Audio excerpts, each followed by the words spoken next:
Students, I am Sagar Agarwal. Welcome back to my channel. So students, हमारा subject है social science for class 8। जैसा कि आप सभी जानते हैं, हमने हमारा न्यू चैप्टर स्टार्ट किया था, चैप्टर नंबर 7, एनवायरमेंटल चेंजेस। तो किस तरीके से जो एटमॉस्फेयर है वो पॉल्यूट होता है, वो हमने इंट्रोडक्शन पार्ट में देखा था। ह्यूमन एक्टिविटीज़ जो है, जिनकी वजह से जो पॉल्यूशन होता है वो बहुत ज़्यादा बढ़ने लगा है एटमॉस्फेयर में, और हमें इससे कई दिक्कतें होती है, कई जो हमें बीमारियाँ होती है वो इसकी वजह से होने लगती है। तो ये इंट्रोडक्शन पार्ट में हमने देखा था। फिर आगे हमने पढ़ा था वेदर के बारे में कि किस तरीके से वेदर को फॉरकास्ट किया जा सकता है, प्रेडिक्ट किया जा सकता है। आने वाले 4-5 दिनों में मौसम कैसा है वो हमें पता कर सकते हैं, और ये हमारे फ़ोन में भी आजकल अवेलेबल होता है। तो उसके लिए हमने देखा था कि किस तरीके से जो डिफरेंट टाइप के इंस्ट्रूमेंट्स है वो यूज़ किए जाते हैं, या फिर सैटेलाइट के थ्रू किया जाता है, डॉपलर रडार के थ्रू किया जाता है। तो इससे ये पता चलता है कि आने वाले 4 या 5 दिनों में आगे का एटमॉस्फेयर वेदर कैसा होने वाला है। फिर आगे हमने देखा था क्लाइमेट के बारे में। क्लाइमेट के बारे में हमने पढ़ा था, उसके एलिमेंट्स हमने देखे थे, temperature, humidity, precipitation, pressure and winds. तो ये हमने क्लाइमेट के बारे में पढ़ा था। फिर उसके बाद हमने हमारा जो टॉपिक चालू किया था वो किया था green house technology. Green house technology का यूज़ किस तरीके से किया जाता है, उसके एडवांटेजेस क्या हो सकते हैं, उसके कंपोनेंट्स क्या हैं, वो हमने देखे थे। उसके जो कंपोनेंट्स हैं वो हमने देखे थे, structural design, green house covering, environmental controls. तो इसके बारे में हमने अब तक पढ़ा था। फिर उसके बाद हमने हमारा जो नेक्स्ट टॉपिक चालू किया था वो था ग्लोबल वार्मिंग के बारे में। ग्लोबल वार्मिंग के बारे में हमने पढ़ा था, जो मेजर गैसेस है वो कौन सी अवेलेबल है वो हमने देखा था, उसके क्या कॉजेज़ हो सकते हैं वो हमने देखे थे, carbon dioxide, methane, nitrous oxide, deforestation. फिर आगे हमने देखे थे उसके कॉन्सिक्वेंसेस क्या क्या हो सकते हैं। तो ये जो था अब तक हमने हमारा जो टॉपिक है इस चैप्टर में वो कवर किया था। आज का जो हमारा टॉपिक है इस वीडियो में हम कवर करने वाले हैं वो है major to prevent global warming. किस तरीके से ग्लोबल वार्मिंग को बचाया जा सकता है। Reduce the use of source that release CO2, means ऐसी चीज़ों का हमें कम यूज़ करना है जिसमें से CO2 गैस रिलीज़ होती है।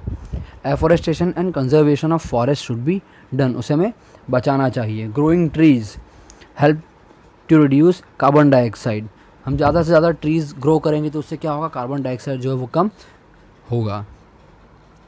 Avoid the use of plastic, जो प्लास्टिक से उसे हमें कम यूज़ करना चाहिए। Optimum use of manure and pesticides, खाद जो है उसे हमें ज़्यादा यूज़ करना चाहिए। Adopt organic farming, use of green manure and cattle manure. Add biotics in the food for animals, तो उनके जो फूड में जो बायोटिक्स है वो ऐड करने चाहिए। Optimum use of house hold appliances, जो हाउस होल्ड अप्लायंसेज है हमारे पास, जैसे इलेक्ट्रिक जो अप्लायंस हम यूज़ करते हैं वो हमें बहुत लिमिट में यूज़ करना चाहिए। Proper use of means of transport, जो हमारे व्हीकल्स है उसमें से भी गैस रिलीज़ होता है वो भी क्या करता है, एटमॉस्फेयर को ख़राब करता है। Check the growth of human population. Design the buildings with sufficient ventilation to save electricity, जिससे इलेक्ट्रिसिटी का यूज़ है वो बहुत सफिशिएंट हो सके, उसे हम बचा सकें। Increase the use of eco friendly papers, eco friendly papers का जो हमें यूज़ करना चाहिए। Grow plants and trees around your house, plants या फिर ट्रीज़ जो हमारे घर के आसपास हमें करने चाहिए, वहाँ पे उगाने चाहिए। Make optimum use of natural resource, use petroleum products judicially, use water carefully, पानी हमें बहुत ही ज़्यादा केयरफुली यूज़ करना चाहिए। प्रैक्टिस रेन वाटर हार्वेस्टिंग, जैसा कि मैंने आपको पहले बताया था कि रेन वाटर हार्वेस्टिंग कितना इंपॉर्टेंट है, आगे जाके कितना काम आने वाला है, तो इसकी हमें बहुत ज़्यादा ज़रूरत है। तो ये सबसे ज़्यादा हमारे लिए इंपॉर्टेंट, ये हमें करना चाहिए। Increase the use of CNG and non conventional sources of energy. Next हमारा टॉपिक जो है वो कौन सा है, global policy to protect environment. तो ये हमारा लास्ट टॉपिक है इस चैप्टर का। इसके बाद हम चैप्टर स्टार्ट करने वाला है चैप्टर नंबर 9, क्योंकि चैप्टर नंबर 8 जो है वो हमने पहले ही ख़त्म कर लिया है। तो हम हमारा लास्ट चैप्टर जो है वो स्टार्ट करेंगे, that is chapter number 9 on releasing that human activities are the root cause of destruction of the environment. जैसे कि हम सभी जानते हैं कि ह्यूमन एक्टिविटीज़ जो है वो सबसे ज़्यादा एक बहुत बड़ा फैक्टर है जिसकी वजह से एनवायरनमेंट जो है वो ख़राब हो रहा है। The countries of the world gather at Stockholm, the capital of Sweden in 1972। कहाँ पे हुए थे सब गैदर, 1972 में स्वीडन में।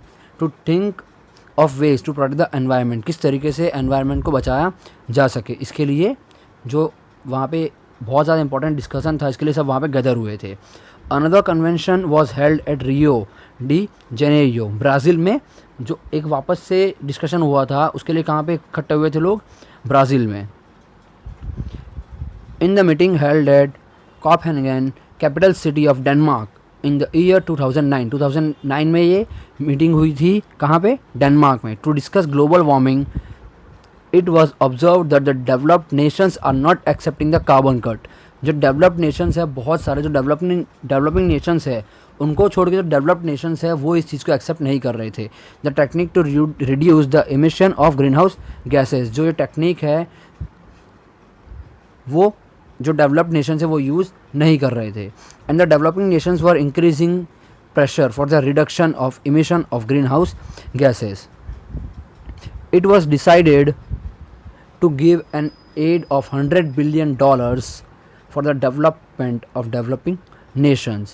तो ये सहायता किसके लिए दी जा रही थी, जो डेवलपिंग नेशंस है उनके डेवलपमेंट के लिए $100 मिलियन का जो उन्हें उनके लिए फंड दिया गया था। In this meeting 59 research papers from 45 countries were presented and through it the leaders of the world were made to think seriously regarding the changing climate. तो इस मीटिंग में 59 रिसर्च पेपर्स थे, 45 डिफरेंट कंट्रीज़ से लाए गए थे, और इसकी वजह से जो लीडर्स थे वहाँ पे मौजूद, उन्हें सोचने पे बहुत ज़्यादा मजबूर कर दिया, क्योंकि क्लाइमेट जो है वो बहुत ही ज़्यादा चेंज होने लगा था, एनवायरनमेंट में ड्रास्टिक चेंज आने लगा था। On the average a citizen in the world emits 4.5 metric ton carbon dioxide. एक एवरेज अगर गिना जाए तो कोई भी सिटीज़न 4.5 मेट्रिक टन कार्बन जो है वो एमिट करता है। Indian citizen emits 1.2 ton carbon dioxide. Other developing nation release far lesser carbon dioxide gas, और जो दूसरे डेवलपिंग नेशंस है इससे भी कम कार्बन डाइऑक्साइड गैस जो है वो रिलीज़ करते हैं। Large amount of concession should be given for development and more restriction should be imposed on the countries like USA and as an average American emits 20.6 metric ton carbon dioxide. तो सबसे ज़्यादा developed Nations जो है वहाँ पे उनकी वजह से जो कार्बन डाइऑक्साइड गैस है वो रिलीज़ हो रही है, वो जितना यूज़ कर रहे हैं, जिसकी वजह से प्रॉब्लम ज़्यादा एनवायरनमेंट में क्रिएट हो रही है। तो यूएसए अमेरिका में एवरेज क्या है, 20.6 metric ton carbon dioxide release होता है एक पर सिटीज़न के वजह से। तो इसकी वजह से उन्हें जो चेंजेस है वो लाने पड़ेंगे, और उन्होंने इसके ऊपर सोचना स्टार्ट कर दिया था। तो उन्होंने सीरियसली इस बारे में सोचना स्टार्ट किया था, क्योंकि जो गैसेस है वो बहुत ज़्यादा रिलीज़ हो रही है, एनवायरनमेंट को बहुत ज़्यादा पॉल्यूट कर रही है, बहुत ज़्यादा एनवायरनमेंट को बिगाड़ रही है, चेंजेस आते जा रहे हैं उसमें। तो स्टूडेंट्स, ये था हमारे इस चैप्टर का लास्ट टॉपिक जो हमने कवर किया। अब हम हमारा नेक्स्ट जो चैप्टर है वो नेक्स्ट हमारे वीडियो में स्टार्ट करेंगे। तब तक इस वीडियो को देखिए और समझने की कोशिश कीजिए। Thank you students.